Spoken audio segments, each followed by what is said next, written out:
சென்னை, காஞ்சிபுரம், செங்கல்பட்டு, திருவள்ளூர் ஆகிய 4 மாவட்டங்களில் உள்ள துணிக்கடைகள், நகைக்கடைகள் திங்கட்கிழமை திறக்கப்படுவதையொட்டி வாடிக்கையாளர்களை வரவேற்க உரிய முன்னேற்பாடுகள் செய்யப்பட்டுள்ளன. சென்னை உட்பட 4 மாவட்டங்களில் ஜவுளி மற்றும் நகைக்கடைகளை திறக்க தமிழக அரசு கடந்த 25ஆம் தேதி அனுமதி வழங்கியது. இதனையடுத்து கடைகளை தூய்மைப்படுத்தி கிருமிநாசினி தெளித்து தயார்படுத்தும் பணியில் உரிமையாளர்கள், பணியாளர்கள் ஈடுபட்டனர். தமிழ்நாடு அரசு வெளியிட்ட அறிவிப்பின்படி துணிக்கடைகள் மற்றும் நகைக்கடைகள் காலை 9 மணி முதல் இரவு 7 மணி வரை 50% வாடிக்கையாளர்களுடன் செயல்படலாம் என்று அறிவிக்கப்பட்டுள்ளது.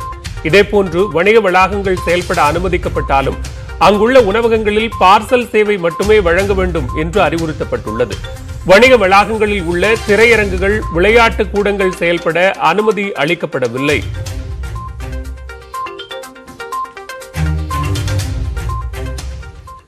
ஊரடங்கு தளர்வால் 23 மாவட்டங்களில் திங்கட்கிழமை முதல் பேருந்துகள் இயக்கப்பட உள்ள நிலையில் அவற்றை தூய்மை செய்து தயார்படுத்தும் பணிகள் நடைபெற்றன. கொரோனா தொற்று படிப்படியாக குறைந்து வருவதால் திருநெல்வேலி, தூத்துக்குடி, மதுரை, தேனி, கடலூர் உள்ளிட்ட 23 மாவட்டங்களில் பேருந்து சேவைகளுக்கு அனுமதி வழங்கி தமிழ்நாடு அரசு உத்தரவிட்டது. அதன்படி திங்கட்கிழமை காலை 6 மணி முதல் மாவட்டத்திற்கு உள்ளேயும் மாவட்டங்களுக்கு இடையேயும் 50% பயணிகளுடன் பேருந்துகள் இயக்கப்பட உள்ளன.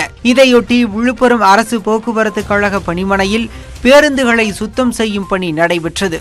ஊழியர்கள் பேருந்தினுள் கிருமிநாசினி தெளித்தனர். பின்னர் அனைத்து பேருந்துகளையும் இயக்கி பரிசோதித்தனர்.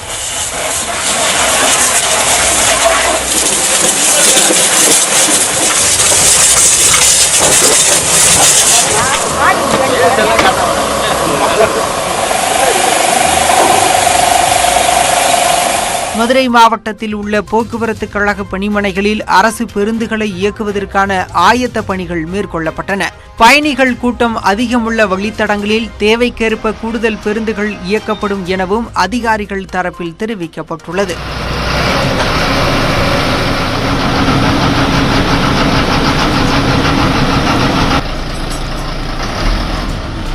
கிருஷ்ணகிரியில் இருந்து தருமபுரி, ஓசூர், திருப்பத்தூர், வேலூர் பகுதிகளிலும் பேருந்துகள் திங்கட்கிழமை முதல் இயக்கப்பட உள்ளன. இதற்காக அங்குள்ள பணிமனைகளில் சுமார் 50 நாட்களுக்கு மேலாக நிறுத்தி வைக்கப்பட்டிருந்த பேருந்துகளை தூய்மைப்படுத்தும் பணி நடைபெற்றது.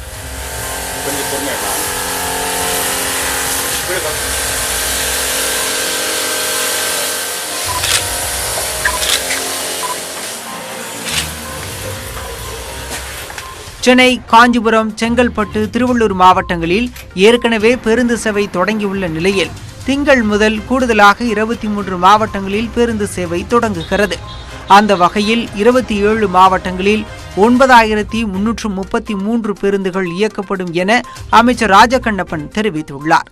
இதனிடையே சென்னை, காஞ்சிபுரம், திருவள்ளூர், செங்கல்பட்டு என 4 மாவட்டங்களிலும் திங்கட்கிழமை முதல் வழிபாட்டு தலங்களுக்கு பக்தர்கள் செல்ல அனுமதி வழங்கப்பட்டுள்ளது.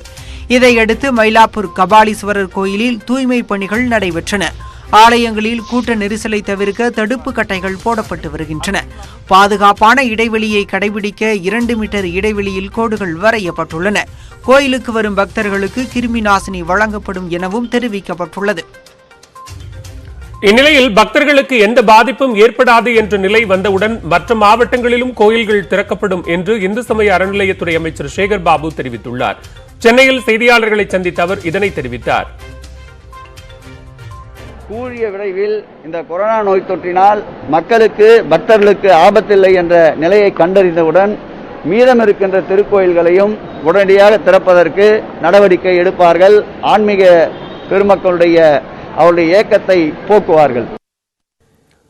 புதுச்சேரியில் ரெங்கசாமி தலைமையிலான அமைச்சரவை இன்று பதவியேற்றது. அமைச்சரவையில் முதன்முறையாக பாஜக இடம்பெற்றுள்ள நிலையில் 40 ஆண்டுகளுக்கு பிறகு பெண் ஒருவர் அமைச்சராகியுள்ளார்.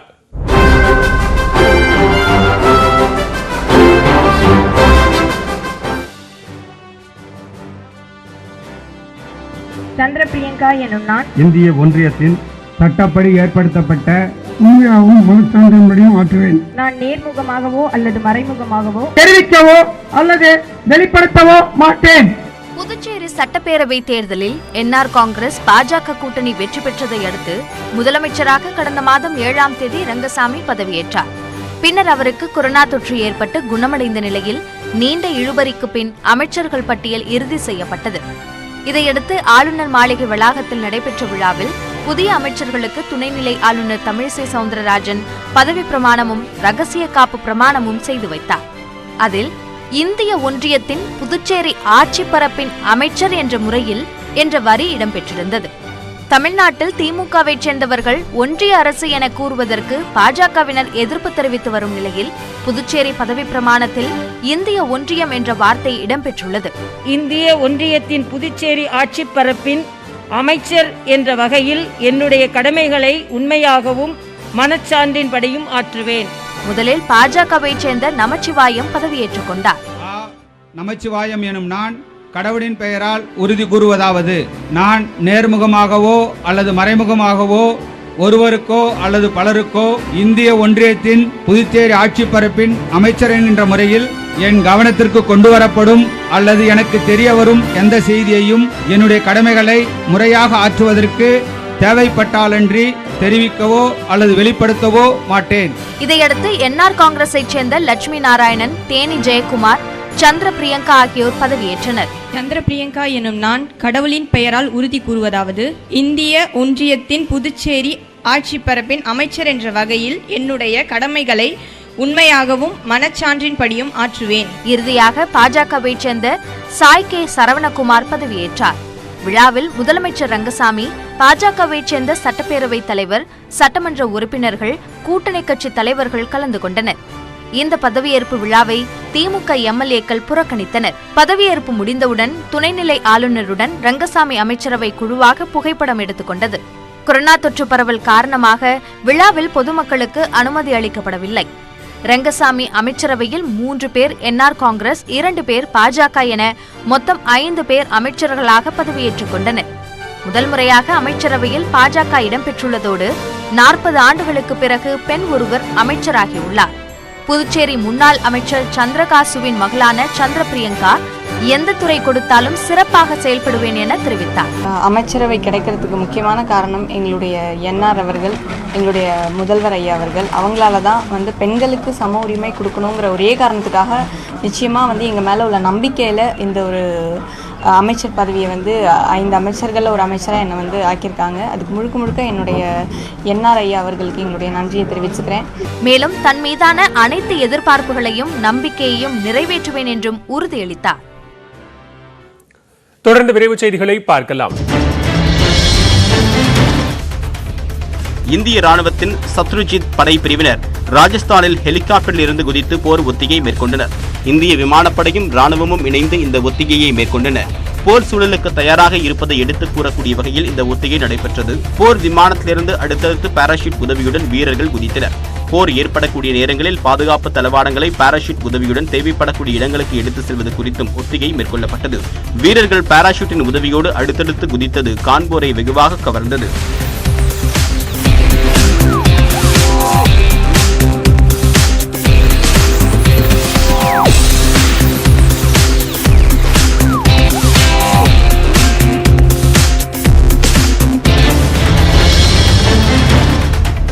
கர்நாடகாவில் ஊரடங்கால் மாம்பழ விற்பனை பாதிக்கப்பட்டுள்ளதால் விவசாயிகள் சாலையோரங்களில் கொட்டி செல்கிறார்கள். கோலார், சிக்மகளூர் உள்ளிட்ட பகுதிகளில் கடந்த ஆண்டு 1 டன் மாம்பழம் 50,000 வரை விற்பனை செய்யப்பட்ட நிலையில் இந்த ஆண்டு 10,000 ரூபாயாக குறைந்திருப்பதோடு வியாபாரிகள் வரத்தும் குறைவாக உள்ளது. இதனால் பல விவசாயிகள் பழங்களை பறிக்காமல் மரங்களிலேயே விட்டுவிட்டுள்ளனர். இதனால் பல லட்சம் ரூபாய் நஷ்டம் ஏற்பட்டுள்ளதாக கூறும் விவசாயிகள் இந்த பகுதியில் மாம்பழ கூழ் தயாரிக்கும் ஆலையை அரசு அமைக்க வேண்டும் என்று கோரிக்கை விடுத்துள்ளனர். வெப்பசலனம் மற்றும் காற்றின் திசைவேக மாறுபாடு காரணமாக திருவள்ளூர், காஞ்சிபுரம், செங்கல்பட்டு உள்ளிட்ட 6 மாவட்டங்களில் ஓரிரு இடங்களில் இடி மின்னலுடன் கனமழை பெய்ய வாய்ப்பிருப்பதாக சென்னை வானிலை ஆய்வு மையம் தெரிவித்துள்ளது. அதேபோன்று கடலோர மாவட்டங்கள் மற்றும் புதுச்சேரி, காரைக்கால் உள்ளிட்ட பகுதிகளிலும் அடுத்த 24 மணி நேரத்தில் இடி மின்னலுடன் மிதமான மழையை எதிர்பார்க்கலாம் என்றும் தெரிவிக்கப்பட்டுள்ளது. உள் மாவட்டங்களில் ஒரு சில இடங்களில் லேசானது முதல் மிதமான மழை பெய்யக்கூடும் என்றும், தென்மேற்கு, மத்திய மேற்கு மற்றும் வடக்கு அரபிக்கடல் பகுதிகளில் மணிக்கு 40 முதல் 50 கிலோமீட்டர் வேகத்தில் காற்று வீசக்கூடும் என்பதால் அடுத்த 3 தினங்களுக்கு மீனவர்கள் அந்த பகுதிகளுக்கு செல்ல வேண்டாம் என்றும் வானிலை ஆய்வு மையம் எச்சரித்துள்ளது. பிரபல திரைப்பட இயக்குநர் ஷங்கரின் மகள் ஐஸ்வர்யா ஷங்கர், ரோஹித் தாமோதரன் திருமணம் சிறப்பாக நடைபெற்றது. சென்னை கிழக்கு கடற்கரை சாலையில் உள்ள தனியார் விடுதியில் காலை 11:15 மணிக்கு நடைபெற்ற திருமணத்தில் இரு வீட்டாரின் சொந்தங்கள் மற்றும் முக்கிய தலைவர்கள் மட்டுமே கலந்து கொண்டனர். தமிழ்நாடு முதலமைச்சர் மு க ஸ்டாலின், சுகாதாரத்துறை அமைச்சர் மா சுப்பிரமணியன், நடிகரும் சட்டமன்ற உறுப்பினருமான உதயநிதி ஸ்டாலின் ஆகியோர் திருமணத்திற்கு வருகை புரிந்து மணமக்களை வாழ்த்தினர். தடகள பயிற்சியாளர் நாகராஜன் மீது குண்டர் சட்டத்தின் கீழ் நடவடிக்கை எடுக்க சென்னை மாநகர காவல் ஆணையர் சங்கர் ஜிவால் உத்தரவிட்டுள்ளார். சென்னையில் பயிற்சி மையம் நடத்தி வரும் நாகராஜன் மீது இளம்பெண் பாலியல் புகார் அளித்திருந்தார். கடந்த 2013ஆம் ஆண்டு பயிற்சிக்காக சென்றபோது பாலியல் தொல்லை கொடுத்ததாகவும், வெளியே சொன்னால் கொலை செய்து விடுவதாக மிரட்டியதாகவும் புகார் அளித்துள்ளார். காவல்துறை விசாரணைக்கு பயந்து தற்கொலை முயற்சியில் ஈடுபட்ட நாகராஜனுக்கு ராயப்பேட்டை மருத்துவமனையில் சிகிச்சை அளிக்கப்பட்டது. தொடர்ந்து அவரை கைது செய்த போலீசார் போக்சோ சட்டத்தில் வழக்கு பதிந்து சிறையில் அடைத்தனர். நாகராஜன் மீது அடுக்கடுக்காக புகார்கள் வந்து கொண்டிருப்பதால் அவர் மீது தற்போது குண்டர் சட்டம் போடப்பட்டுள்ளது.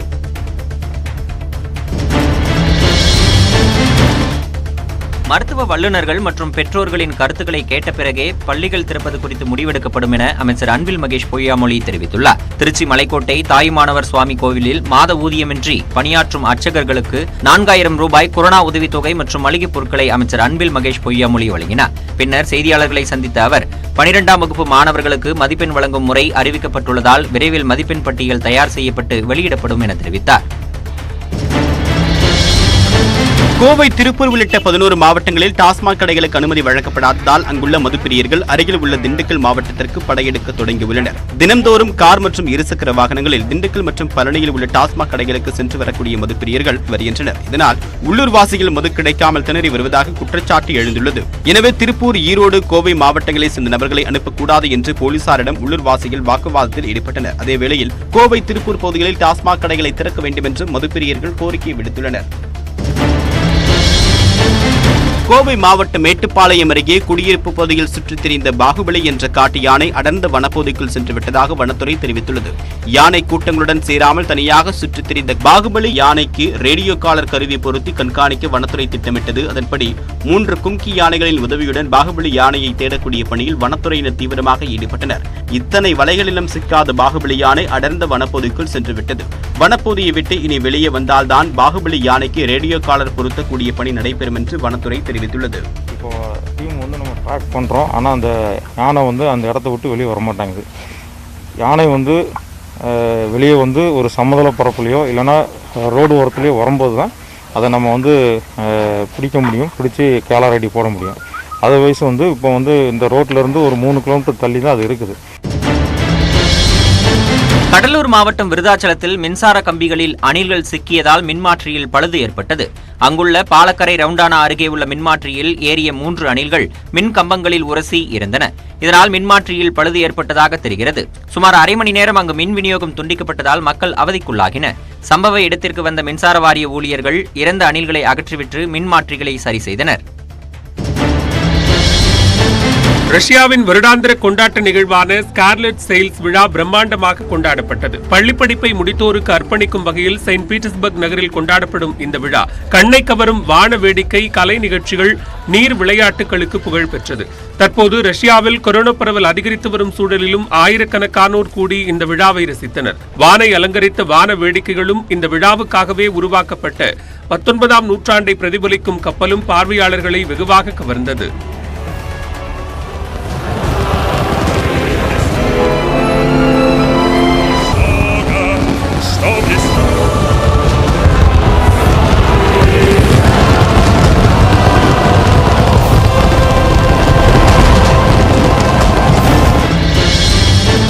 உலகின் மிக உயரமான சொகுசு ஹோட்டல் சீனாவில் திறக்கப்பட்டுள்ளது. ஷாங்காயில் உள்ள ஷாங்காய் டவர் சீனாவின் மிக உயரமான கட்டடமாகவும் உலக அளவில் 2வது உயரமான கட்டடமாகவும் உள்ளது. ஷாங்காய் டவரின் மேல்தளத்தில் சொகுசு ஹோட்டல் திறக்கப்பட்டுள்ளது. 2073 அடி உயரமான கட்டடத்தின் உச்சியில் அமைந்திருக்கும் ஹோட்டலை நொடிக்கு 59 அடி கடந்து செல்லும் லிப்ட் மூலம் எளிதாக அடையலாம். திறப்பு விழாவை முன்னிட்டு இந்த ஹோட்டலில் ஓர் இரவு தங்க 36,000 ரூபாய் செலுத்தினால் போதும் என சிறப்பு சலுகையை ஹோட்டல் நிர்வாகம் அறிவித்திருந்தது. இந்தோனேஷியாவில் ஆண்டுதோறும் பாரம்பரியமாக கொண்டாடப்படும் விழாவையொட்டி பழங்குடியின மக்கள் எரிமலைக்கு காணிக்கை செலுத்தி வழிபட்டனர். இந்தோனேஷியாவின் டெங்கர் இன பழங்குடி மக்கள் ஆண்டுதோறும் எட்னியா கசடா என்னும் விழாவை கொண்டாடி வருகின்றனர். இதையொட்டி கிழக்கு ஜாவாவில் தற்போதும் உயிர்ப்புடன் இருக்கும் எரிமலையின் மீது ஏறிய பழங்குடி மக்கள் தங்களது விவசாய விளைபொருட்கள், ஆடு, கோழி உள்ளிட்ட கால்நடைகள் ஆகியவற்றை எரிமலை பள்ளத்தாக்கை நோக்கி வீசி வழிபாடு நடத்தினர்.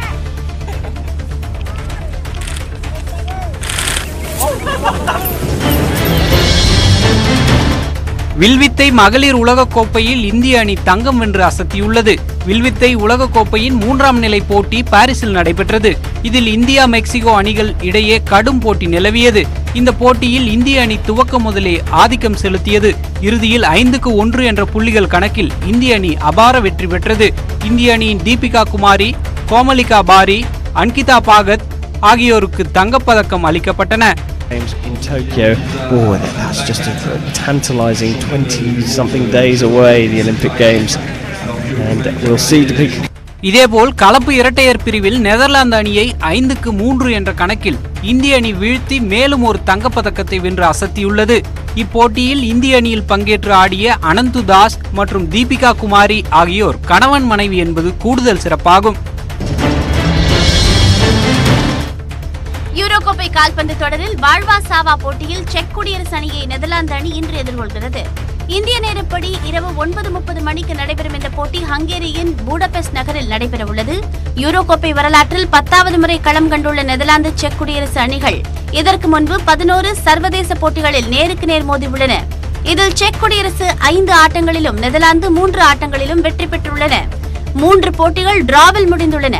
நள்ளிரவு 12:30 மணிக்கு நடைபெறும் மற்றொரு போட்டியில் உலகின் நம்பர் 1 அணியான பெல்ஜியம், நடப்பு சாம்பியன் போர்ச்சுகல் அணிகள் பலப்பரீட்சை நடத்துகின்றன. நடப்பு தொடரில் அதிக கோல்கள் அடித்த வீரராக ரொனால்டோ திகழ்கிறார். இதேபோல 3 கோல்கள் அடித்து தங்க காலணி விருதுக்கான ரேஸில் பெல்ஜியத்தின் லுகாகு இருக்கிறார். இவர்களில் யார் இன்றைய ஆட்டத்தில் ஜொலிக்கிறார்களோ அந்த அணிக்கே வெற்றி என்பது நிதர்சனம். வைகை அணையிலிருந்து திறந்துவிடப்பட்ட தண்ணீர் சிவகங்கை மாவட்டம் மானாமதுரை பகுதிக்கு வந்தடைந்த காட்சிகளை கழுகு பார்வையில் படம் பிடித்துள்ளது நியூஸ் 18 தொலைக்காட்சி. ராமநாதபுரம் மாவட்டத்தின் குடிநீர் தேவைக்காக 3000 கன அடி தண்ணீர் வைகை அணையிலிருந்து திறக்கப்பட்டுள்ளது. ஆற்றுப்படுகை வழியாக பாய்ந்தோடி வரும் தண்ணீரால் சிவகங்கையின் வயல்வெளிகள் புத்துணர்ச்சி பெற்றிருக்கின்றன.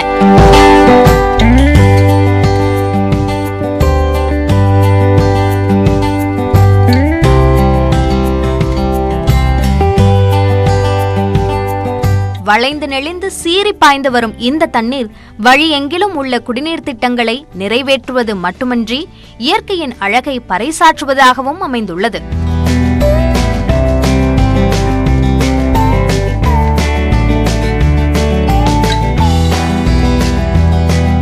கோடைக்கால விவசாயத்தையொட்டி தண்ணீருக்காக காத்திருந்த தங்களுக்கு வைகை அணை நீர் மிகவும் பயனுள்ளதாக அமையும் எனவும் இதனால் நிலத்தடி நீர்மட்டம் உயரும் வாய்ப்புள்ளதாகவும் விவசாயிகள் மகிழ்ச்சி தெரிவித்தனர்.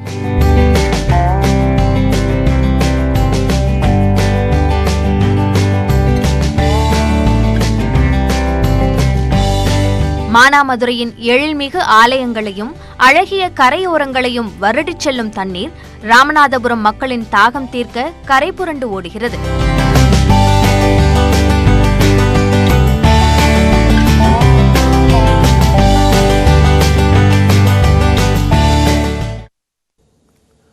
ஈரோட்டில் கொரோனா பரிசோதனை என கூறி விஷ மாத்திரை கொடுத்து 3 பேர் கொலை செய்யப்பட்ட சம்பவத்தில் திடீர் திருப்பம் ஏற்பட்டுள்ளது. 7 லட்சம் ரூபாய் கடனை திருப்பிக் கேட்டதற்காக பக்கத்து வீட்டுக்காரரே ஆள் வைத்து கொலை செய்தது அதிர்ச்சியை ஏற்படுத்தியுள்ளது. ஈரோடு மாவட்டம் பெருமாள்மலை கேஜி வலசு பகுதியைச் சேர்ந்தவர் கருப்பண்ணன். விவசாயியான இவர் குடும்பத்தினருடன் பண்ணை வீட்டில் வசித்து வருகிறார். இவரது வீட்டிற்கு அருகில் சுமார் 1.5 கிலோமீட்டர் தூரத்திற்கு எந்த குடியிருப்புகளும் இல்லை. நேற்று இவரது வீட்டிற்கு வந்த 25 வயது மதிக்கத்தக்க இளைஞர் ஒருவர் கொரோனா பரிசோதனை செய்ய வேண்டும் எனவும் அதற்கு முன்பு மாத்திரை ஒன்றை சாப்பிட வேண்டும் எனவும் கூறி மாத்திரையை கொடுத்துள்ளார். அதனை கருப்பண்ணன், அவரது மனைவி மல்லிகா, மகள் தீபா மற்றும் தோட்ட வேலைக்கு வந்த குப்பம்மாள் ஆகியோர் சாப்பிட்ட நேரத்தில் 4 பேரும் அங்கேயே மயங்கி விழுந்துள்ளனர். அவர்களை மீட்டு மருத்துவமனைக்கு அழைத்துச் செல்லும் வழியில் கருப்பண்ணனின் மனைவி மல்லிகா உயிரிழந்தார். மீதமுள்ள 3 கோவையில் உள்ள தனியார் மருத்துவமனை ஒன்றில் சிகிச்சை பெற்று வந்த நிலையில் சிகிச்சை பலனின்றி கருப்பண்ணனின் மகள் தீபா மற்றும் குப்பம்மாள் இன்று உயிரிழந்துள்ளனர். சம்பவம் குறித்து வழக்கு பதிவு செய்த போலீசார் மாவட்ட காவல் கண்காணிப்பாளர் சசிமோகன் தலைமையில் 4 தனிப்படை அமைத்து தீவிர விசாரணை நடத்தினர். இதில் கருப்பண்ணனின் பக்கத்து பண்ணையைச் சேர்ந்த கல்யாண சுந்தரம் என்பவர் திட்டமிட்டு கொலை செய்துள்ளது தெரியவந்தது. கல்யாண சுந்தரத்திடம் தான் வழங்கிய 7 லட்சம் ரூபாயை கருப்பண்ணன் வட்டியுடன் திருப்பி கேட்டதால் ஆத்திரமடைந்த அவர் தனது நண்பர் சசியுடன் இணைந்து கொடூர செயலில் ஈடுபட்டது கண்டுபிடிக்கப்பட்டது. பின்னர் இருவரையும் கைது செய்த போலீசார் தொடர் விசாரணை நடத்தி வருகின்றனர். இந்த சம்பவத்தின் பின்னணியில் உள்ள கல்யாண சுந்தரம் நேற்று சம்பவத்தை நேரில் பார்த்த அப்பாவி போல போலீசாருடன் பேசியதுடன் செய்தியாளர்களையும் சந்தித்திருந்தார். மேலும் பல்வேறு செய்திகளை விரிவாக பார்க்க இருக்கிறோம். குறிப்பாக நடிகர் ரஜினிகாந்துக்கு வாழ்த்து தெரிவித்த வைரமுத்து, விவரம் அறியலாம் இடைவேளைக்கு பிறகு.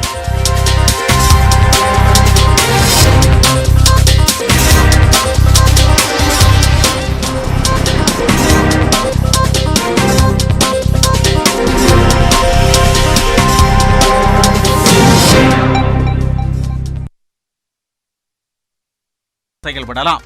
SEBI எனப்படும் இந்திய பங்கு மற்றும் பரிவர்த்தனை வாரியம் மற்றும் அதன் செயல்பாடுகள் 100% பணியாளர்களுடன் செயல்படலாம். தகவல் தொழில்நுட்ப சேவை நிறுவனங்கள், வீட்டு வசதி நிறுவனம், வங்கி சாரா மற்றும் குறு நிதி நிறுவனங்கள் 50% பணியாளர்களுடன் செயல்பட அனுமதி அளிக்கப்படுகிறது. உடற்பயிற்சி கூடங்கள், யோகா பயிற்சி நிலையங்களும் குளிர்சாதன வசதி இல்லாமல் 50% நபர்களுடன் வழக்கமாக செயல்படும் நேரத்தில் இயங்கலாம். அருங்காட்சியகங்கள், தொல்லியல் துறையின் பாதுகாக்கப்பட்ட சின்னங்கள், அகழ் வைப்பகங்கள் காலை 10 மணி முதல் மாலை 5 மணி வரை செயல்பட அனுமதிக்கப்படுகிறது. ஊரடங்கு தளர்வுகளின்படி இந்த 4 மாவட்டங்களிலும் அனைத்து தனியார் நிறுவனங்கள் 100% பணியாளர்களுடன் செயல்படலாம். காலை 9 மணி முதல் இரவு 7 மணி வரை அனைத்து துணி கடைகளும் நகை கடைகளும் குளிர்சாதன வசதியின்றி செயல்படலாம். ஆனால் ஒரே நேரத்தில் 50% வாடிக்கையாளர்களை மட்டும்தான் அனுமதிக்க வேண்டும். வணிக வளாகங்களும் மால்களும் காலை 9 மணி முதல் இரவு 7 மணி வரை இயங்கலாம். அங்குள்ள உணவகங்களில் பார்சல்கள் மட்டும் வழங்க வேண்டும். அதே சமயம் மால்களில் உள்ள திரையரங்குகள், விளையாட்டு கூடங்கள் செயல்படக்கூடாது. காலை 6 மணி முதல் இரவு 9 மணி வரை விளையாட்டு பயிற்சி குழுமங்கள் இயங்கலாம். பார்வையாளர்கள் இல்லாமல் திறந்த வெளியில் விளையாட்டு போட்டிகளை நடத்தலாம். முக்கியமாக சென்னை, திருவள்ளூர், காஞ்சிபுரம், செங்கல்பட்டு என 4 மாவட்டங்களிலும் அனைத்து மத வழிபாட்டு தலங்களும் வழிகாட்டு நடைமுறைகளை பின்பற்றி அனுமதிக்கப்படுகிறது. அதே சமயம் அர்ச்சனை, திருவிழாக்கள் மற்றும் குடமுழுக்கு நடத்த அனுமதி இல்லை.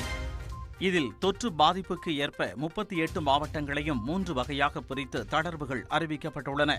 அதன்படி தொற்று பாதிப்பு அதிகம் உள்ள கோவை, ஈரோடு, திருப்பூர், நீலகிரி, சேலம், கரூர், நாமக்கல், தஞ்சாவூர், திருவாரூர், நாகப்பட்டினம், மயிலாடுதுறை ஆகிய 11 மாவட்டங்களில் டீ கடைகள், சாலையோர உணவுக் கடைகளில் காலை 6 மணி முதல் இரவு 7 மணி வரை பார்சல் சேவை மட்டும் வழங்க அனுமதி அளிக்கப்பட்டுள்ளது. அத்துடன் இனிப்பு, கார வகைகளை விற்பனை செய்யும் கடைகள் காலை 6 மணி முதல் இரவு 9 மணி வரை இயங்கலாம். மின் பொருட்கள், பல்புகள், கேபிள்கள், சுவிட்சுகள், ஒயர்கள் மற்றும் ஹார்ட்வேர் கடைகள், கல்வி புத்தகங்கள், எழுதுபொருள் கடைகள், வாகன உதிரி பாகங்கள் விற்பனை செய்யும் கடைகளையும் காலை 9 மணி முதல் இரவு 7 மணி வரையும் விற்பனை மேற்கொள்ளலாம்.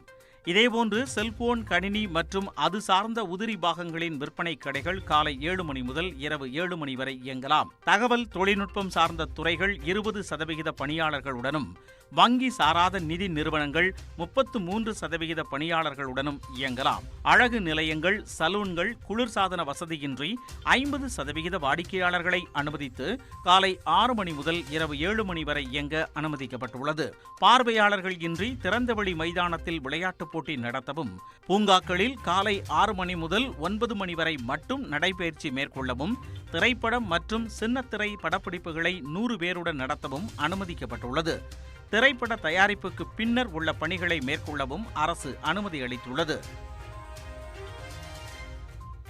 மதுரை, திருச்சி, நெல்லை, விழுப்புரம் உள்ளிட்ட மாவட்டங்கள் 2வது வகை என பிரிக்கப்பட்டுள்ளது. முதல் வகையில் உள்ள தளர்வுகளுடன் 2வது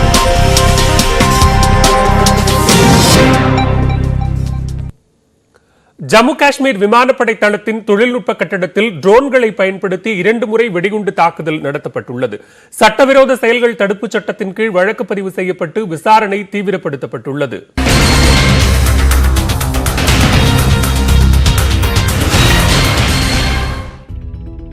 ஜம்மு விமான நிலையத்திற்குள் இந்திய விமானப்படை தளம் உள்ளது. ஞாயிற்றுக்கிழமை அதிகாலை 1:40 மணி அளவில் ட்ரோன்கள் மூலம் அனுப்பப்பட்ட வெடிகுண்டு விமானப்படை தளத்தின் தொழில்நுட்ப கட்டடத்தின் மேற்கூரையில் விழுந்து வெடித்தது. அடுத்த 5வது நிமிடத்தில் 2வது குண்டு தரையில் வெடித்தது. இந்த தாக்குதலில் விமானப்படை ஊழியர்கள் 2 படுகாயமடைந்தனர். இதையடுத்து தாக்குதலுக்கு உள்ளான பகுதி பாதுகாப்பு வளையத்திற்குள் கொண்டு வரப்பட்டது. எனினும் பாதுகாப்பு படை தளவாடங்கள் எதுவும் சேதமடையவில்லை. சம்பவ இடத்திற்கு விரைந்த ஜம்மு காஷ்மீர் காவல்துறையினர், CRPF DIG, தேசிய புலனாய்வு முகமை அதிகாரிகள் உள்ளிட்டோர் தீவிர விசாரணை மேற்கொண்டனர். சட்டவிரோத செயல்கள் தடுப்புச் சட்டத்தின் கீழ் வழக்கு பதிவு செய்து ஜம்மு காஷ்மீர் போலீசார் விசாரணையை தீவிரப்படுத்தியுள்ளனர். இந்த வழக்கை தேசிய புலனாய்வு முகமைக்கு மாற்ற மத்திய அரசு பரிசீலித்து வருவதாகவும் தகவல் வெளியாகியுள்ளது. இந்தியாவில் ட்ரோன் மூலம் நடத்தப்பட்ட முதல் வெடிகுண்டு தாக்குதல் இதுவாகும். பாகிஸ்தான் எல்லையில் இருந்து 14 கிலோமீட்டர் தொலைவில் விமானப்படை தளம் உள்ள நிலையில் சில கிலோமீட்டர் தூரத்தில் இருந்தே ட்ரோன்கள் அனுப்பப்பட்டது விசாரணையில் தெரியவந்துள்ளது. இது எல்லை தாண்டிய தாக்குதலா என்ற கோணத்திலும் விசாரணை துரிதப்படுத்தப்பட்டுள்ளது. விமானப்படை தளத்தில் நிறுத்தப்பட்டிருந்த ஹெலிகாப்டரை தீவிரவாதிகள் குறிவைத்ததாகவும், ஆனால் அது நிகழவில்லை என்றும் விமானப்படை வட்டாரங்கள் தெரிவிக்கின்றன. இந்நிலையில் ஜம்முவில் 6 கிலோ வெடிபொருட்களை பறிமுதல் செய்த போலீசார் இது தொடர்பாக லஷ்கர்-இ-தொய்பா அமைப்பைச் சேர்ந்த பயங்கரவாதியை கைது செய்து விசாரணை நடத்தி வருகின்றனர். விமானப்படை தளபதி RKS பதூரியா அரசுமுறை பயணமாக வங்கதேசம் சென்றுள்ளதால் ஏர் மார்ஷல் விக்ரம் சிங்கை பாதுகாப்பு அமைச்சர் ராஜ்நாத் சிங் தொடர்பு கொண்டு நிலவரத்தை விசாரித்துள்ளார். இச்சம்பவத்தின் எதிரொலியாக பயங்கரவாதிகளின் தாக்குதலுக்கு ஆளான பதான்கோட் மற்றும் அவந்திப்பூர் விமானப்படை தளங்களுக்கு பாதுகாப்பு எச்சரிக்கை விடுக்கப்பட்டு பாதுகாப்பு வீரர்கள் உஷார்படுத்தப்பட்டுள்ளனர். பல வழக்குகளில் தேடப்பட்டு அண்மையில் கைதான பிரபல ரவுடி CD மணி மீது குண்டர் சட்டம் பாய்ந்துள்ளது. சென்னையில் ஆரம்ப காலத்தில் திருட்டு CD விற்று வந்த ரவி பின்னாளில் தென்சென்னையின் பிரபல ரவுடிகளின் பட்டியலில் இடம் பிடித்தார். இவர் மீது கொலை, கொள்ளை, பணம் பறிப்பு உள்ளிட்ட 30க்கும் மேற்பட்ட வழக்குகள் நிலுவையில் உள்ளன. கேளம்பாக்கம் அருகே பதுங்கியிருந்ததாக கூறப்பட்ட மணியை தேடி அண்மையில் போலீசார் சென்றபோது அவர் தப்பினார். மேலும் கடந்த 1ஆம் தேதி போரூரில் பதுங்கியிருந்த மணியை பிடிக்க போலீசார் விரைந்தனர். அப்போது சினிமா பாணியில் துப்பாக்கிச்சூடு சம்பவமும் நடந்தது. இதில் உதவி ஆய்வாளர் பாலகிருஷ்ணன் காயமடைந்தார். இதனையடுத்து பாலம் ஒன்றிலிருந்து குதித்து தப்ப முயன்ற போது CD மணியின் கை கால்களில் காயம் ஏற்பட்டு போலீசிடம் சிக்கினார். இந்நிலையில் பல்வேறு வழக்குகள் நிலுவையில் உள்ளதால் CD மணி மீது குண்டர் சட்டத்தின் கீழ் நடவடிக்கை எடுக்க சென்னை மாநகர காவல் ஆணையர் சங்கர் ஜிவால் உத்தரவிட்டுள்ளார். ஞாயிற்றுக்கிழமை என்பதால் கொரோனா கட்டுப்பாடுகளை மீறி பொதுமக்கள் மீன் சந்தைகளில் குவிந்த நிலையில் கொடைக்கானலுக்கு பொய் காரணங்களோடு சுற்றுலா பயணிகள் வருவதாகவும் புகார் எழுந்துள்ளது. மீன்பிடி தடைக்காலம் நிறைவு மற்றும் ஊரடங்கு தளர்வு காரணமாக சென்னை காசிமேட்டில் மீன் வாங்க மக்கள் அதிகமாக வந்திருந்தனர். கடைகள் நெருக்கமாக அமைக்கப்பட்டிருந்ததால் மக்கள் தனிமனித இடைவெளி இல்லாமல் குவிந்ததால் கொரோனா பரவல் அச்சம் ஏற்பட்டது.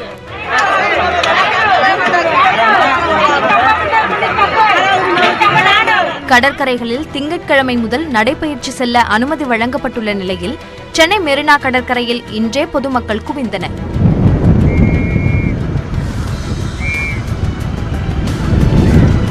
மேலும் பட்டினப்பாக்கம் கடற்கரையில் மீன் வாங்குவதற்கும் கூட்டம் அலைமோதியது.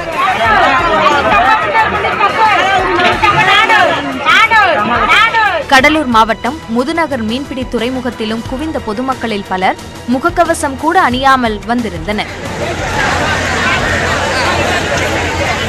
எனவே மாவட்ட நிர்வாகம் மீன் சந்தையை ஒழுங்குபடுத்த தேவையான நடவடிக்கைகளை எடுக்குமாறு கோரிக்கை எழுந்துள்ளது. காஞ்சிபுரம் பொன்னேரிக்கரை மீன் சந்தையில் குவிந்த பொதுமக்களை நகராட்சி ஊழியர்களும் காவல்துறையினரும் எச்சரித்தனர். அப்போதும் தனிமனித இடைவெளியை பொதுமக்கள் கடைபிடிக்கவில்லை. பெரம்பலூர் மாவட்டம் அரும்பாவூர் அருகே கொரோனா பரவலை கருத்தில் கொள்ளாமல் ஏராளமானோர் மீன்பிடி திருவிழாவில் பங்கேற்றனர். தொண்டாமந்துரை கிராமத்தில் உள்ள ஏரியில் கெண்டை, கெளுத்தி, கட்லா, ஜிலேபி வகை மீன்களை உற்சாகமாக பிடித்துச் சென்றனர். இதனிடையே தவறான காரணங்களை கூறி கொடைக்கானலுக்கு சுற்றுலா பயணிகள் வருவது அதிகரித்துள்ளதாக குற்றச்சாட்டு எழுந்துள்ளது. அத்தியாவசிய தேவைக்கு மட்டும் இ-பாஸ் பெற்றுச் செல்ல அனுமதி வழங்கப்பட்டுள்ள நிலையில் மருத்துவம் மற்றும் அவசர தேவை என காரணங்களை மாற்றிக் கூறி சுற்றுலா பயணிகள் வருகின்றனர். இதனால் ஏரிச்சாலையை சுற்றி அதிக அளவில் குதிரை மற்றும் சைக்கிள் சவாரி சென்று வருவதோடு பலர் முகக்கவசம் அணியாமல் இருப்பதால் தொற்று பரவும் அபாயம் எழுந்துள்ளது.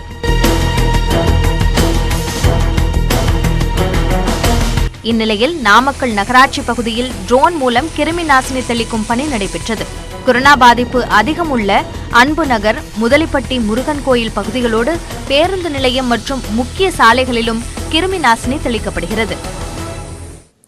சென்னையில் தொழிலதிபரை பண்ணை வீட்டில் கட்டி வைத்து சொத்துக்களை எழுதி வாங்கியதாக எழுந்த புகாரில் சென்னை காவல்துறை உதவி ஆணையர் உள்ளிட்ட 10 பேர் மீது சிபிசிஐடி போலீசார் வழக்கு பதிவு செய்துள்ளனர். சென்னை அயப்பாக்கத்தைச் சேர்ந்த தொழிலதிபர் ராஜேஷை கடந்த 2019ஆம் ஆண்டில் பண்ணை வீட்டில் கட்டி போட்டு அவரது சொத்துக்களை எழுதி வாங்கியதாக திருமங்கலம் காவல் நிலைய அதிகாரிகள் மீது குற்றச்சாட்டு எழுந்தது. இந்த வழக்கு 6 மாதங்களுக்கு முன்பு சிபிசிஐடிக்கு மாற்றப்பட்டது. இதனையடுத்து போலீசார் விசாரணை நடத்தி வந்தனர். இதில் திருமங்கலம் உதவி ஆணையராக இருந்த சிவக்குமார், ஆய்வாளர் சரவணன், உதவி ஆய்வாளர் பாண்டியராஜன், காவல் நிலையத்தில் பணியாற்றிய 6 பேர் என 10 பேர் மீது சிபிசிஐடி போலீசார் வழக்கு பதிவு செய்துள்ளனர். காவல்துறையினர் மீது வழக்கு பதிவு செய்யப்பட்ட சம்பவம் அதிர்ச்சியை ஏற்படுத்தியுள்ளது. பெட்ரோல் டீசல் விலை நாளுக்கு நாள் அதிகரித்து வரும் நிலையில் தமிழ்நாட்டின் 35 மாவட்டங்களில் பெட்ரோல் விலை இன்று சதமடித்துள்ளது. கச்சா எண்ணெயை அதிக அளவில் இறக்குமதி செய்யும் நாடுகளில் ஒன்றாக இந்தியா திகழ்கிறது. கடந்த ஆண்டு ஏப்ரல் மாதம் $20க்கும் கீழ் சரிந்த கச்சா எண்ணெய் பேரலின் விலை தற்போது $75 என்ற அளவில் விற்பனையாகி வருகிறது. சர்வதேச சந்தையில் கச்சா எண்ணெய் விலையேற்றம் ஒருபுறம் பெட்ரோல் விலையை அதிகரித்தாலும் இந்தியாவில் மத்திய மாநில அரசுகள் விதிக்கும் வரிகளும் பெட்ரோல் டீசல் விலை உயர காரணமாகியுள்ளன. தமிழகத்தில் எந்தெந்த மாவட்டங்களில் 1 லிட்டர் பெட்ரோல் விலை $100 கடந்துள்ளது என்பதை தற்போது பார்க்கலாம்.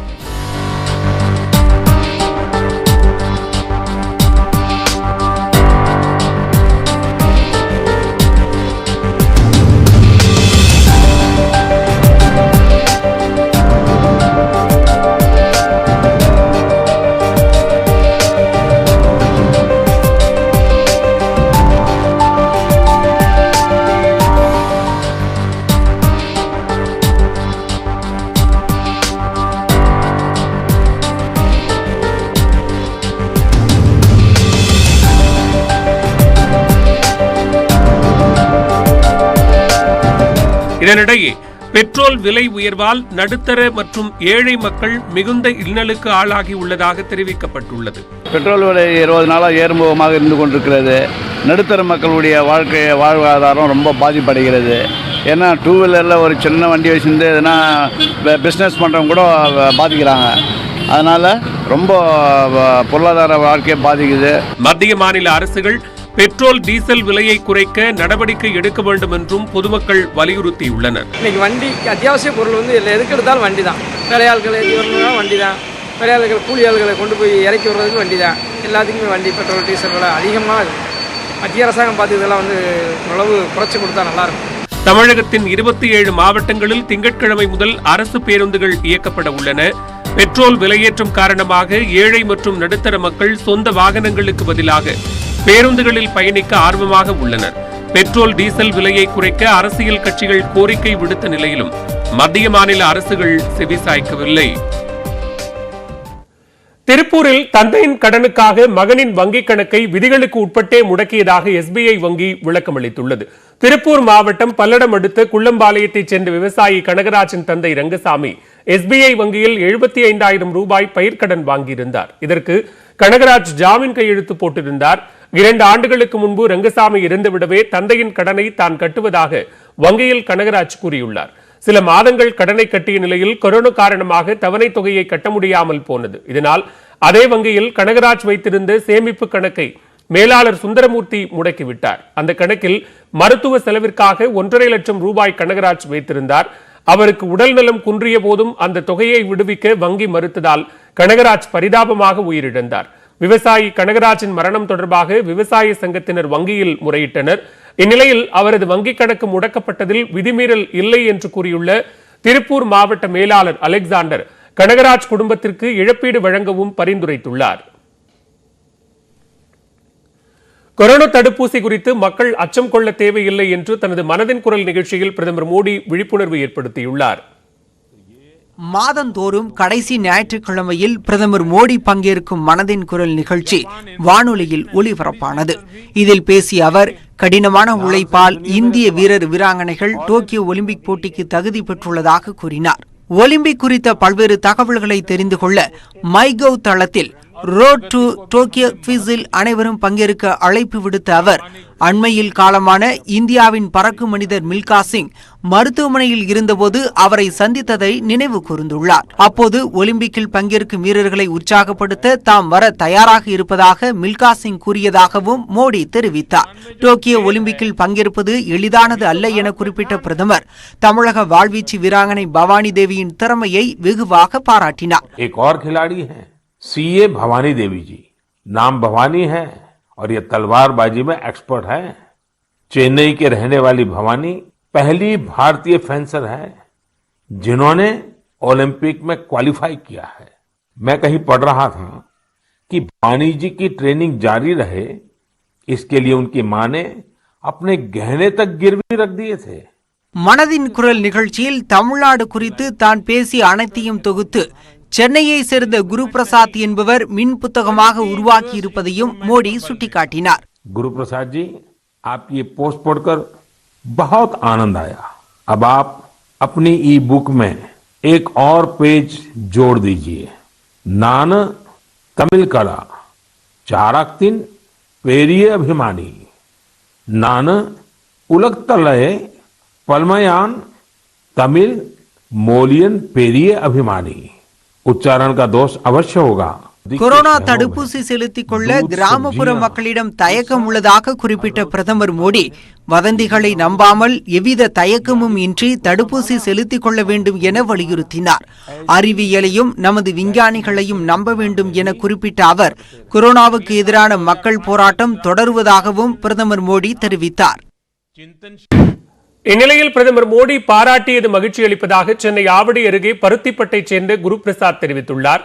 மேலும் தொலைநோக்கு பார்வையுடன் பிரதமர் மோடி பேசி வருவதாகவும் அவர் குறிப்பிட்டார். ஆக்சுவலி நரேந்திர மோடி ஏன் எனக்கு பிடிக்கும்னா அவர் எப்பயும் டெவலப்மெண்ட் ஓரியன்ட். அவர் முடிஞ்ச வரைக்கும் நாட்டு வளர்ச்சிக்கு கொண்டு போகணுன்னு தான் பார்க்குறாரு. அவர் நாட்டு வளர்ச்சிக்காக கடுமையாக பாடுபடுறாரு.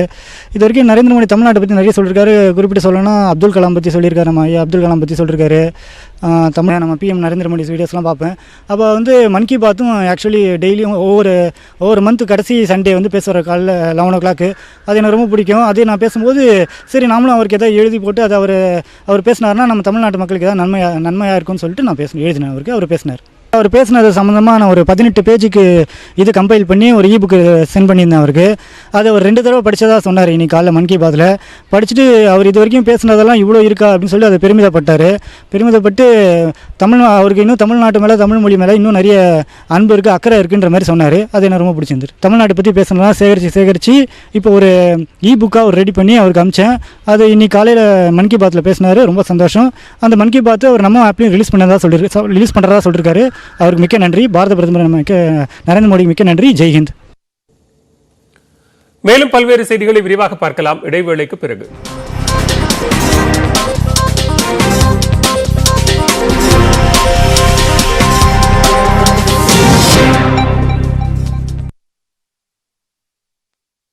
சேவைகள் அனைத்தும் 100% பணியாளர்களுடன் செயல்படலாம்.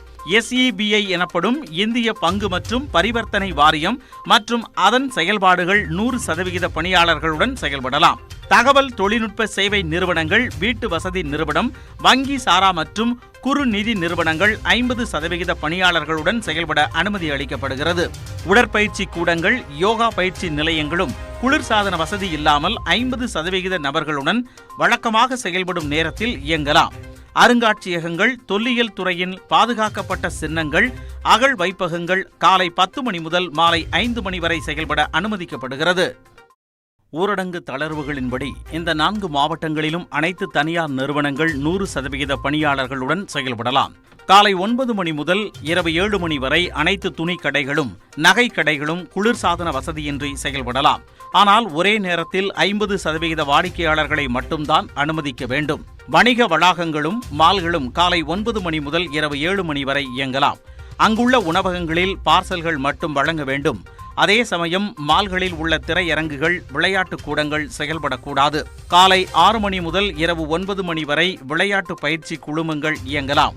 பார்வையாளர்கள் இல்லாமல் திறந்த வெளியில் விளையாட்டுப் போட்டிகளை நடத்தலாம். முக்கியமாக சென்னை, திருவள்ளூர், காஞ்சிபுரம், செங்கல்பட்டு என 4 மாவட்டங்களிலும் அனைத்து மத வழிபாட்டு தலங்களும் வழிகாட்டு நடைமுறைகளை பின்பற்றி அனுமதிக்கப்படுகிறது. அதே சமயம் அர்ச்சனை, திருவிழாக்கள் மற்றும் குடமுழுக்கு நடத்த அனுமதி இல்லை. இதில் தொற்று பாதிப்புக்கு ஏற்ப 38 மாவட்டங்களையும் 3 வகையாக பிரித்து தளர்வுகள் அறிவிக்கப்பட்டுள்ளன. அதன்படி தொற்று பாதிப்பு அதிகம் உள்ள கோவை, ஈரோடு, திருப்பூர், நீலகிரி, சேலம், கரூர், நாமக்கல், தஞ்சாவூர், திருவாரூர், நாகப்பட்டினம், மயிலாடுதுறை ஆகிய 11 மாவட்டங்களில் டீ கடைகள், சாலையோர உணவுக் கடைகளில் காலை 6 மணி முதல் இரவு 7 மணி வரை பார்சல் சேவை மட்டும் வழங்க அனுமதி அளிக்கப்பட்டுள்ளது. அத்துடன் இனிப்பு, கார வகைகளை விற்பனை செய்யும் கடைகள் காலை 6 மணி முதல் இரவு 9 மணி வரை இயங்கலாம். மின் பொருட்கள், பல்புகள், கேபிள்கள், சுவிட்சுகள், ஒயர்கள் மற்றும் ஹார்ட்வேர் கடைகள், கல்வி புத்தகங்கள், எழுதுபொருள் கடைகள், வாகன உதிரி பாகங்கள் விற்பனை செய்யும் கடைகளையும் காலை 9 மணி முதல் இரவு 7 மணி வரையும் விற்பனை மேற்கொள்ளலாம். இதேபோன்று செல்போன், கணினி மற்றும் அது சார்ந்த உதிரி பாகங்களின் விற்பனை கடைகள் காலை 7 மணி முதல் இரவு 7 மணி வரை இயங்கலாம். தகவல் தொழில்நுட்பம் சார்ந்த துறைகள் 20% பணியாளர்களுடனும், வங்கி சாராத நிதி நிறுவனங்கள் 33% பணியாளர்களுடனும் இயங்கலாம். அழகு நிலையங்கள், சலூன்கள் குளிர்சாதன வசதியின்றி 50% வாடிக்கையாளர்களை அனுமதித்து காலை 6 மணி முதல் இரவு 7 மணி வரை இயங்க அனுமதிக்கப்பட்டுள்ளது. பார்வையாளர்கள் இன்றி திறந்தவெளி மைதானத்தில் விளையாட்டுப் போட்டி நடத்தவும், பூங்காக்களில் காலை 6 மணி முதல் 9 மணி வரை மட்டும் நடைபயிற்சி மேற்கொள்ளவும், திரைப்படம் மற்றும் சின்னத்திரை படப்பிடிப்புகளை 100 பேருடன் நடத்தவும் அனுமதிக்கப்பட்டுள்ளது. திரைப்பட தயாரிப்புக்கு பின்னர் உள்ள பணிகளை மேற்கொள்ளவும் அரசு அனுமதி அளித்துள்ளது.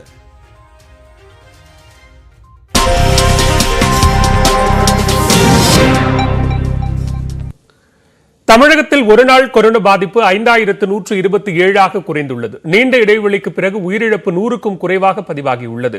ஊரடங்கு அறிவிக்கப்பட்டதை தொடர்ந்து தமிழகத்தில் கொரோனா பரவல் படிப்படியாக குறைந்து வருகிறது. இந்நிலையில் ஞாயிற்றுக்கிழமை ஒரே நாளில் பாதிப்பு 5127 குறைந்துள்ளது. இதையடுத்து ஒட்டுமொத்த பாதிப்பு 24,65,874 உள்ளது. நீண்ட இடைவெளிக்கு பிறகு ஒருநாள் உயிரிழப்பு 100க்கும் கீழ் சென்று 91 பதிவாகியுள்ளது. ஒட்டுமொத்த உயிரிழப்பு 32,290 உள்ளது. ஒரே நாளில் 7,159 பேர் குணமடைந்த நிலையில் ஒட்டுமொத்தமாக குணமடைந்தோர் எண்ணிக்கை 23,90,783 உள்ளது. மாநிலம் முழுவதும் 42,801 பேர் சிகிச்சையில் இருப்பதாக மாநில மருத்துவம் மற்றும் மக்கள் நல்வாழ்வுத்துறை தெரிவித்துள்ளது. மாவட்ட அளவில் அதிகபட்சமாக கோவையில் 649 பேருக்கு தொற்று உறுதியாகியுள்ளது. ஈரோட்டில் 530 பேருக்கும், சேலத்தில் 343 பேருக்கும், திருப்பூரில் 316 பேருக்கும், சென்னையில் 308 பேருக்கும் கொரோனா பாதிப்பு ஏற்பட்டுள்ளது. குறைந்தபட்சமாக பெரம்பலூரில் 23 பேருக்கு பாதிப்பு கண்டறியப்பட்டுள்ளது. 21 மாவட்டங்களில் 100க்கும் குறைவானோருக்கு தொற்று உறுதியாகியுள்ளது. மேலும் நாகப்பட்டினம் உள்ளிட்ட 6 மாவட்டங்களில் புதிதாக ஒருவர் கூட உயிரிழக்கவில்லை. தமிழ்நாட்டில் பெரும்பாலான மாவட்டங்களில் கொரோனா தடுப்பூசி கையிருப்பு இல்லாததால் ஞாயிற்றுக்கிழமை தடுப்பூசி போடப்படவில்லை.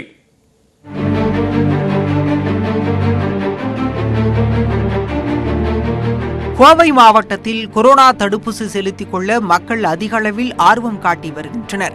இதனால் மாவட்டத்தில் உள்ள தடுப்பூசி மையங்களில் பொதுமக்கள் நீண்ட வரிசையில் காத்திருந்து தடுப்பூசி போட்டுக் கொண்டனர்.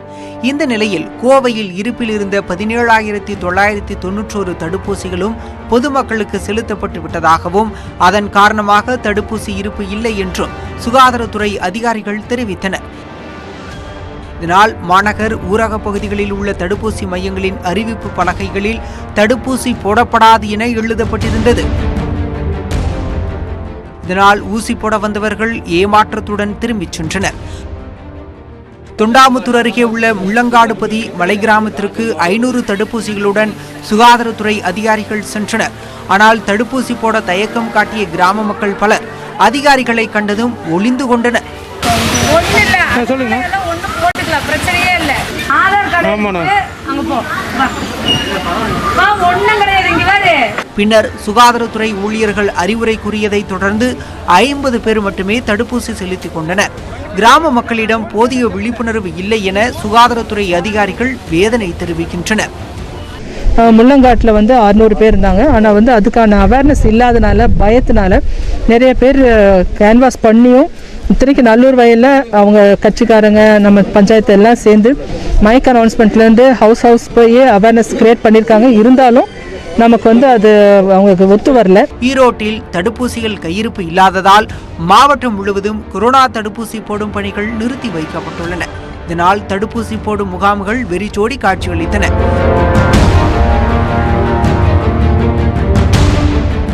இது தொடர்பாக முன்கூட்டியே தெரிவிக்கப்பட்டதால் பொதுமக்கள் தேவையின்றி கொடுவது தவிர்க்கப்பட்டது.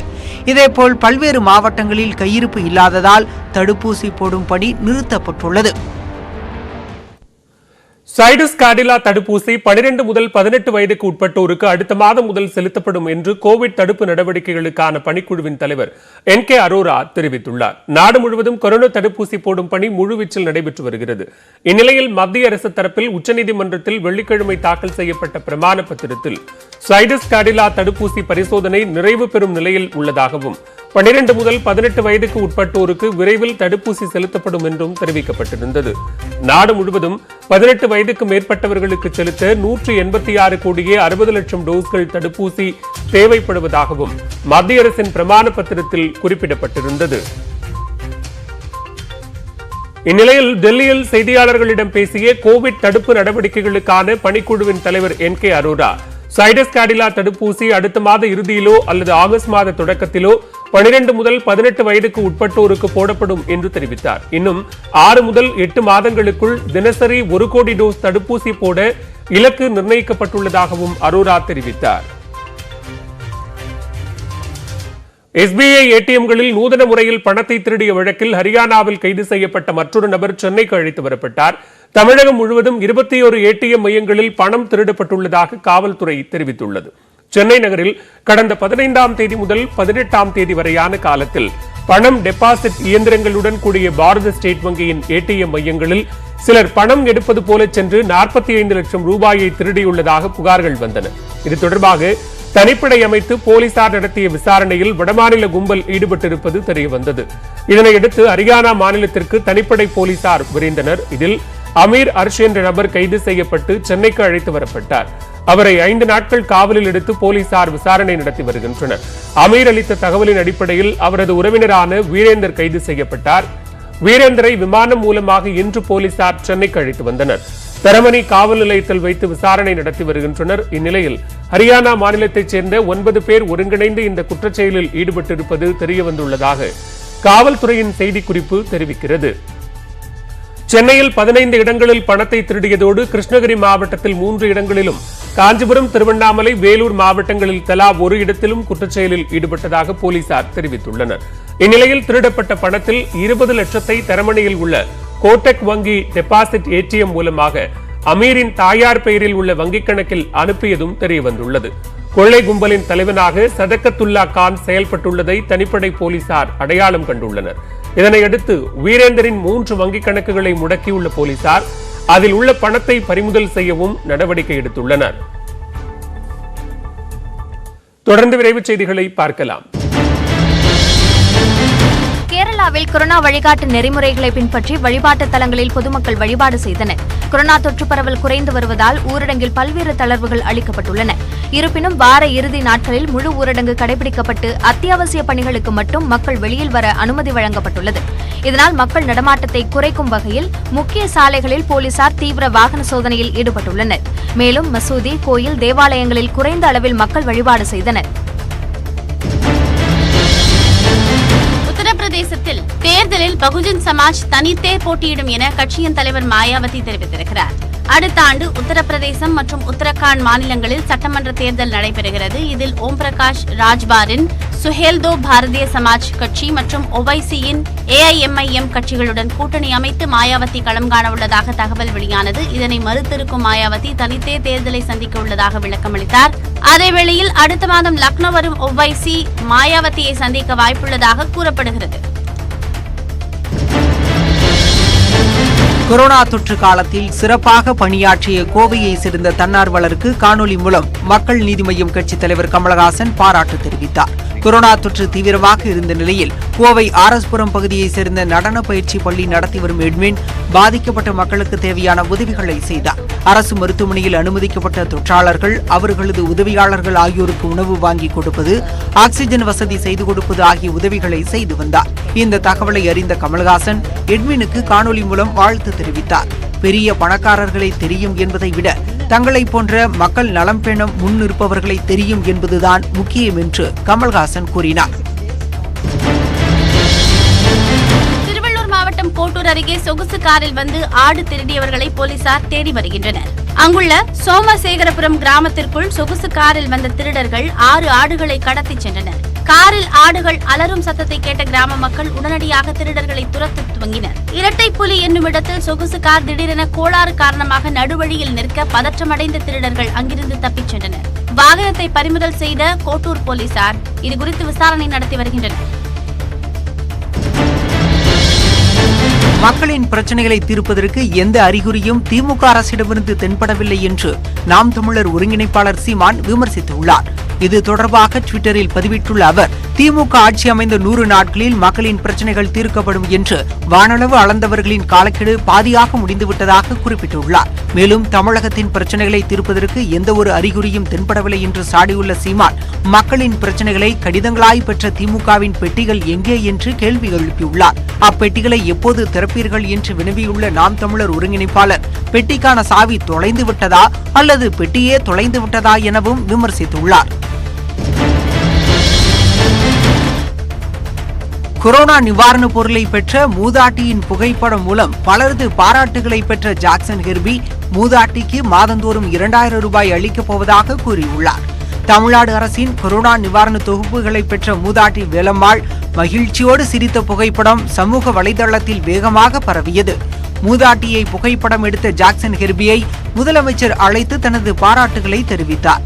இதனால் நெகிழ்ச்சி அடைந்துள்ள ஜாக்சன் ஹெர்பி தனது வாழ்நாளில் மிக முக்கியமான புகைப்படத்திற்கு காரணமான மூதாட்டி வேலம்மாளுக்கு மாதந்தோறும் 2000 ரூபாயை தனது ஊதியத்திலிருந்து கொடுத்து உதவப் போவதாக கூறியுள்ளார்.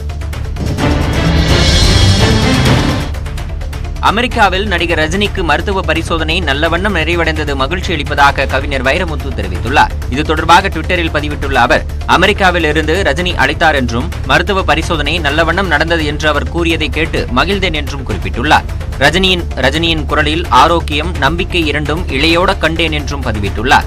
ரஜினி அன்பர்களின் மகிழ்ச்சிக்காகவே இதை பதிவிடுகிறேன் என்றும் வைரமுத்து குறிப்பிட்டுள்ளார். திருப்பூர் மாவட்டம் அவிநாசி அருகே மாட்டிறைச்சி விற்கக்கூடாது என கடை உரிமையாளரிடம் வட்டாட்சியர் எச்சரிக்கை விடுத்த வீடியோ வெளியாகியுள்ளது. அங்குள்ள காணாங்குளத்தில் இருக்கும் மாட்டிறைச்சி கடை உரிமையாளர் வேலுச்சாமி என்பவரின் வீட்டில் அவிநாசி வட்டாட்சியர் சுப்பிரமணி திடீரென ஆய்வு நடத்தியுள்ளார். அப்போது எங்குமே மாட்டிறைச்சி விற்கப்படுவதில்லை என்றும் இங்குதான் விற்கப்படுவதாகவும் கூறி வட்டாட்சியர் எச்சரிக்கை விடுத்துள்ளார். இதற்கு வேலுச்சாமி மறுப்பு தெரிவித்த நிலையில் இது தொடர்பான வீடியோ தற்போது சமூக வலைதளங்களில் பகிரப்பட்டு வருகிறது. மாடர்னா மற்றும் பைசர் நிறுவன தடுப்பூசிகளை பயன்படுத்துவோருக்கு இதய பக்கவிளைவு ஏற்பட வாய்ப்புள்ளதாக அமெரிக்க மருந்து கட்டுப்பாட்டு அமைப்பு தெரிவித்துள்ளது. சுமார் 1200 பேருக்கு இதுபோன்ற பக்கவிளைவு ஏற்பட்டிருப்பது தெரிய வந்துள்ளது. குறிப்பாக 2வது டோஸ் தடுப்பூசி செலுத்திக் கொண்ட பின்னரே இதயத்தில் வீக்கம் ஏற்படுவதும் கண்டறியப்பட்டுள்ளது. தடுப்பூசி போட்டுக் கொண்டவர்கள் லேசான நெஞ்சுவலி, மூச்சு விடுவதில் சிரமம் அல்லது இதய துடிப்பு வேகமாக இருப்பதாக உணர்ந்தால் உடனடியாக மருத்துவரை அணுக அறிவுறுத்தப்பட்டுள்ளது.